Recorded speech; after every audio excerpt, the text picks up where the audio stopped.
Hello dear food lovers. What I especially love about these zucchini feta balls, aside from their great taste, is something else. What I love the most is their fantastic versatility. We can enjoy these delightful bites with a flavorful dip as a truly wonderful vegetarian snack, or as a hearty main course enjoyed with a colorful salad. On the other hand, they also serve wonderfully as a fantastic side dish. What's even better, they taste incredible, not just when warm, but also deliciously cold. So, let's dive into our recipe. For this, we'll need fresh zucchini and untreated lemon, from which we'll zest a bit to really brighten up this delightful dish.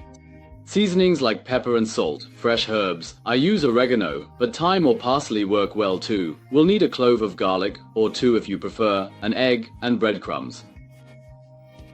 Additionally, oil and of course, very importantly, feta cheese. First, the zucchini needs to be shredded. You can do this using a kitchen grater, or if you prefer, cut the zucchini into small cubes first like I often do. After that, place the pieces into your food processor and make sure to sprinkle a good amount of salt over them. Remember, this process is not merely for seasoning. It plays a crucial role in extracting the water content. After that, go ahead and securely close it up, switch it on, and allow the machine to do its thing.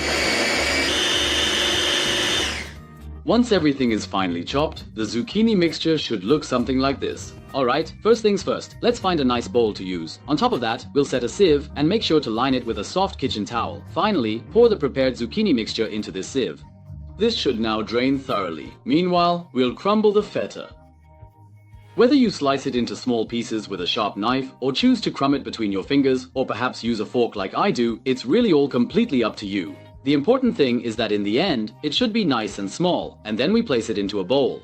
Alright, let's focus on the zucchini mixture again. Take hold of that kitchen paper and squeeze the mixture gently one more time. Gently take out the zucchini now, and if we pause for just a moment to look closely, you'll notice that there's quite a bit of liquid that has been released. Now let's carefully add the zucchini to the bowl with the crumbled feta cheese. To begin, gently crack an egg into the mixing bowl, then carefully pour in the breadcrumbs, and don't forget to add the garlic clove that you finely minced, that we've carefully prepared ahead of time. Now, let's add in the lovely lemon zest, along with those aromatic freshly chopped herbs. Be sure to season generously with salt and don't be stingy, really make it flavorful. Also, don't forget to add some pepper, just adjust it to your taste.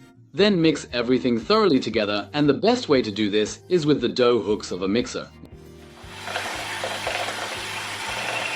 Now, we carefully take portions of the finished mixture, ensuring each scoop is even and consistent, and with your hands slightly damp, shape the mixture into small balls about the size of walnuts. Now, gently roll each ball in breadcrumbs, ensuring they're fully coated for a delightful crunch when baked. And now, they are ready to go. Place them on a baking tray, and I'll quickly arrange them.